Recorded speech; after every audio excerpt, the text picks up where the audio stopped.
2 semaines avant Noël, la maison de Monsieur Kofi était en effervescence. Ses 3 enfants, Aïcha, Malik et Yao, couraient dans tous les sens, surexcités à l'idée du voyage imminent vers le village natal de leur père. Comme chaque année, ils allaient retrouver leurs cousins, jouer sous les immenses baobabs et profiter des repas préparés par leur grand-mère. Pour eux, Noël au village était la période la plus joyeuse de l'année. Madame Awa, l'épouse de Monsieur Kofi, était tout aussi affairée. Elle s'affairait à tout organiser avec une précision minutieuse, vêtements, provisions, cadeaux pour la famille restée au village. Son visage, pourtant marqué par l'excitation, laissait transparaître une légère inquiétude. Elle avait toujours été une femme de foi, et elle sentait au fond d'elle-même que quelque chose n'allait pas. Une intuition inexplicable, mais persistante. Elle n'osait pas en parler à son mari, sachant qu'il rirait et balayerait ses craintes d'un revers de la main. Ce matin-là, alors qu'elle rangeait soigneusement les vêtements dans les valises, elle appela son mari qui, assis sur le canapé, était absorbé par son téléphone. « Kofi, prions au moins 2 minutes avant de poursuivre nos préparatifs, dit-elle doucement. Son mari leva les yeux, un sourire amusé aux lèvres. « Awa, pourquoi fais-tu tout un drame? Dieu sait que nous voyageons, il n'a pas besoin qu'on lui rappelle de nous protéger. Ce n'est pas une question de lui rappeler, Kofi. C'est une question de foi. Nous devons toujours demander sa guidance. Awa, arrête avec ça. Tu sais bien que moi, ces histoires de prière, ce n'est pas mon truc. » Elle le regarda un instant, puis baissa la tête en silence. Ce n'était pas la première fois qu'il refusait de prier.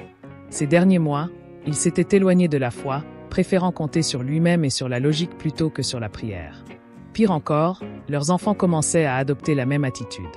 Chaque matin, lorsqu'elle les appelait à la prière, ils grommelaient et traînaient les pieds. « Je vais demander à Dieu de veiller sur nous, quoi qu'il arrive, » murmura-t-elle. Pendant ce temps, les enfants étaient en pleine euphorie. Aïcha, l'aînée, âgée de 10 ans, discutait avec excitation des cadeaux qu'elle voulait montrer à ses cousines. Malik, 7 ans, répétait à qui voulait l'entendre qu'il allait grimper aux arbres et chasser des petits oiseaux, tandis que le petit Yao, à peine 5 ans, écoutait avec de grands yeux émerveillés, essayant de comprendre toute cette agitation. Monsieur Kofi souriait en les écoutant. Il adorait voir ses enfants heureux, et ce voyage était un rituel familial auquel il tenait. Malgré le stress du travail et les longues journées, il attendait ce moment avec impatience.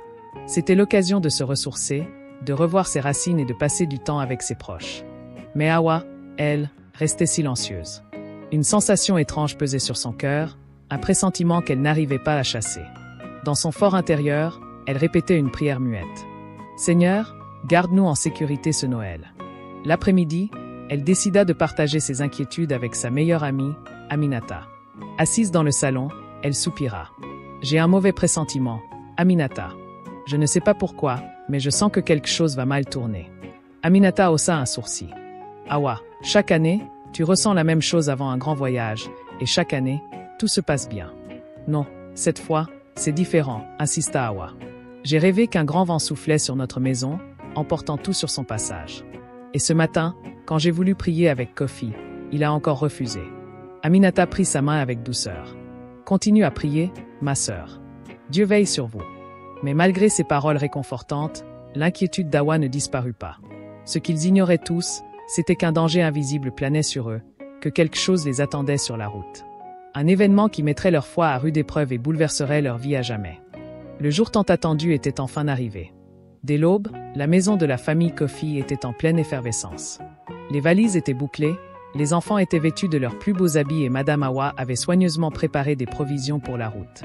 Elle ne cessait de répéter à ses enfants de ne rien oublier, vérifiant à plusieurs reprises que tout était bien en ordre. Malgré l'excitation ambiante, une ombre de malaise persistait dans le cœur d'Awa. Avant de quitter la maison, elle prit un moment pour prier seule dans un coin du salon. Elle implora Dieu de les protéger et de veiller sur leur trajet. Lorsqu'elle rejoignit son mari et ses enfants à la voiture, elle remarqua le sourire moqueur de Kofi. « Toujours en train de prier ?» dit-il en riant. « Ne t'inquiète pas, tout ira bien. » Elle se força à sourire, mais son cœur restait lourd. Le véhicule familial, un vieux 4x4 robuste, était chargé de bagages et de cadeaux destinés à la famille restée au village. Kofi prit le volant, tandis qu'Awa s'installa à ses côtés.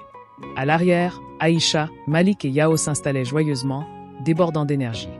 Les enfants chantaient et riaient, tandis que la voiture quittait la ville en direction du village. La route était longue et poussiéreuse, bordée de vastes plaines et de forêts épaisses. Après 2 heures de trajet, ils firent une halte dans une petite station-service pour se ravitailler. Awa en profita pour acheter de l'eau et quelques collations pour les enfants. C'est alors qu'un vieil homme assis sous un arbre attira son regard. Il semblait observer leur voiture avec insistance.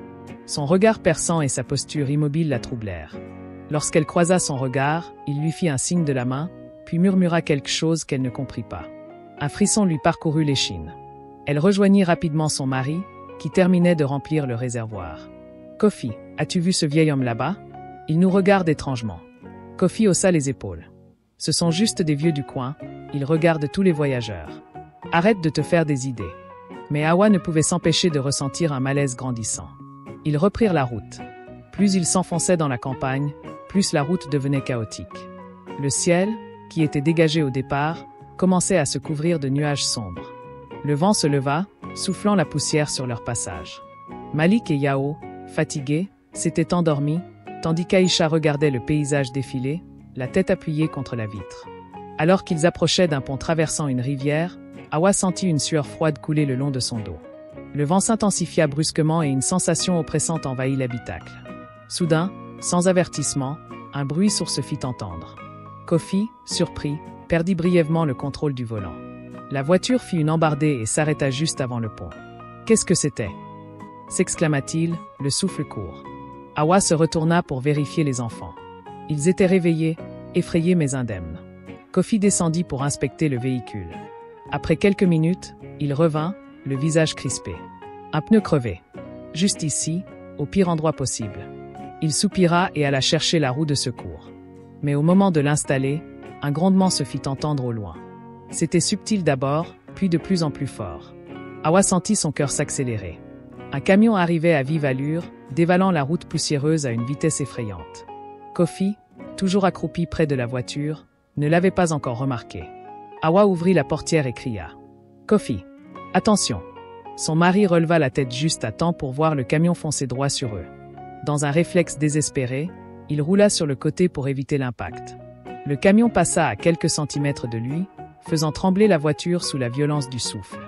Il continua sa route sans ralentir, disparaissant rapidement dans un nuage de poussière. Awa courut vers son mari, le cœur battant à tout rompre. « Tu vas bien ?» Kofi, encore sous le choc, hocha la tête. Son regard était vide, comme s'il venait de comprendre quelque chose d'important. Oui, mais c'était trop proche, bien trop proche. Les enfants pleuraient à l'intérieur de la voiture, traumatisés par la scène. Awa les prit dans ses bras, murmurant des paroles rassurantes. Kofi, silencieux, termina de changer la roue avec des gestes précipités. Une fois terminé, il remonta dans la voiture sans dire un mot. Le reste du trajet se fit dans un silence pesant. Awa voyait bien que son mari était bouleversé, mais elle choisit de ne rien dire pour le moment. Elle se contenta de serrer les mains de ses enfants, murmurant encore et encore une prière dans son cœur. La nuit était tombée depuis longtemps, et le vent froid soufflait sur la route déserte. La famille Kofi était bloquée au milieu de nulle part, leur voiture en panne et leur espoir s'amenuisant à chaque minute. Awa serrait ses enfants contre elle, tentant de leur transmettre un semblant de chaleur et de réconfort. Kofi, de son côté, inspectait le moteur avec fébrilité, une lampe torche à la main. Il n'était pas mécanicien, mais il savait reconnaître une panne grave. Le véhicule ne redémarrait pas. « Ce n'est pas possible », murmura-t-il entre ses dents. Il tenta d'appeler une dépanneuse, mais il n'y avait aucun réseau. À cette heure tardive, il était peu probable qu'un autre véhicule passe sur cette route isolée. Awa, inquiète, s'approcha de lui. « Que allons-nous faire ?» demanda-t-elle à voix basse. « J'irai chercher de l'aide à pied », répondit-il d'un ton ferme. Elle lui attrapa le bras. « Kofi, c'est trop dangereux. Nous ne savons même pas où nous sommes exactement. Et que veux-tu qu'on fasse? Rester là en attendant qu'un miracle se produise ?» Awa sentit une pointe de tristesse dans sa voix. Malgré son assurance apparente, elle savait qu'il avait peur. Mais son orgueil l'empêchait d'admettre qu'il était dépassé par la situation. Les enfants, eux, restaient blottis ensemble à l'arrière de la voiture, chuchotant entre eux. Malik, qui d'ordinaire était si bruyant, semblait terrifié. « Maman, j'ai froid », murmura-t-il. Awa les couvrit du mieux qu'elle put avec une couverture qu'elle avait emportée pour le voyage. « Ne t'inquiète pas, mon chéri, papa va trouver une solution. » Mais en son fort intérieur, elle n'était pas convaincue de ses propres paroles. Soudain, un bruit résonna dans la nuit. Un bruissement léger, presque imperceptible, provenant des bois environnants. Awa se figea. « Kofi, tu as entendu ?» Il s'arrêta net, écoutant attentivement. Encore ce bruit, plus proche cette fois. Comme des pas lents, prudent. « Qui va là » lança-t-il d'une voix forte. Aucun son ne répondit. Juste le silence oppressant de la nuit. Les enfants se mirent à pleurer doucement, effrayés par cette atmosphère angoissante. Montée dans la voiture, ordonna Hawa d'une voix tremblante. Elle aussi sentait la menace invisible qui les entourait. Puis, une silhouette émergea des ténèbres. Un homme, vêtu d'un long manteau sombre, avançait vers eux. Son visage était en partie caché par une capuche et il marchait lentement, comme s'il savourait leur frayeur. Kofi se plaça immédiatement devant sa famille, les poings serrés. « Qui êtes-vous ? Que voulez-vous » L'homme s'arrêta à quelques mètres d'eux. « Vous semblez en difficulté » murmura-t-il d'une voix grave. Hawa sentit un frisson parcourir son échine. « Oui, notre voiture est en panne » répondit-elle malgré elle. L'étranger hocha la tête lentement, puis tourna son regard vers Kofi. « Vous avez besoin d'aide » Il y avait quelque chose d'étrange dans sa voix. Un ton à la fois bienveillant et menaçant. Kofi hésita. Cet homme était-il un sauveur tombé du ciel ou un danger imminent? Hawa, elle, savait. Son instinct lui criait de fuir. « Non, nous attendons déjà quelqu'un » mentit-elle rapidement. L'étranger haussa un sourcil, puis esquissa un sourire mystérieux. « Dans ce cas, bonne chance. » Il recula lentement, puis disparut dans l'obscurité des bois. Hawa laissa échapper un soupir tremblant. « Il faut partir d'ici » murmura-t-elle. Kofi était trop secoué pour répondre. Mais il savait qu'elle avait raison. Ils étaient au cœur d'une nuit maudite, et ce Noël ne ressemblait à aucun autre. La nuit avait été interminable. Le froid mordant, la peur qui rongeait chaque membre de la famille Kofi et cette impression persistante d'être observés avaient laissé une empreinte indélébile sur leurs âmes. Hawa n'avait cessé de prier en silence, serrant ses enfants contre elle dans la voiture, tentant de masquer son inquiétude. Kofi, lui, n'avait pas fermé l'œil. Assis sur le capot de la voiture, il avait veillé toute la nuit, une pierre en main, prêt à se défendre en cas de besoin. À l'aube, un bruit familier brisa enfin le silence pesant de la nuit, le grondement d'un moteur approchant. Kofi se leva d'un bond, agitant les bras. Une vieille camionnette apparut sur la route, cahotant lentement vers eux. Lorsqu'elle s'arrêta à leur niveau, un vieil homme descendit du véhicule. « Vous allez bien » demanda-t-il d'une voix grave mais bienveillante. Kofi hocha la tête, soulagé, tandis qu'Hawa fondait en larmes. « Notre voiture est tombée en panne hier soir » expliqua-t-elle, la voix tremblante. Le vieil homme jeta un regard à la famille, puis à leur véhicule immobilisé. « Ce n'est pas un endroit où passer la nuit » murmura-t-il. « Montez, je vais vous conduire au village le plus proche. » Sans hésiter, ils montèrent dans la camionnette. Malik, Yao et Aïcha s'endormirent aussitôt, épuisés par l'angoisse et la fatigue. Durant le trajet, Kofi fixa l'horizon, le regard perdu. Ce Noël qu'il avait imaginé festif et joyeux s'était transformé en cauchemar. Il repensa à l'homme de la nuit passée, à ce sentiment d'oppression et à l'angoisse qui l'avait saisi. « Vous avez eu de la chance » dit soudain le vieil homme. « Cette route est dangereuse la nuit. » Hawa croisa le regard de son mari. Elle savait qu'il comprenait enfin. « Nous avons eu plus qu'une chance. Dieu nous a protégés » murmura-t-elle doucement. Kofi ne répondit pas, mais au fond de lui, il savait qu'elle avait raison. Peut-être était-il temps de revoir ses priorités, de ne plus prendre la vie et la sécurité de sa famille pour acquises.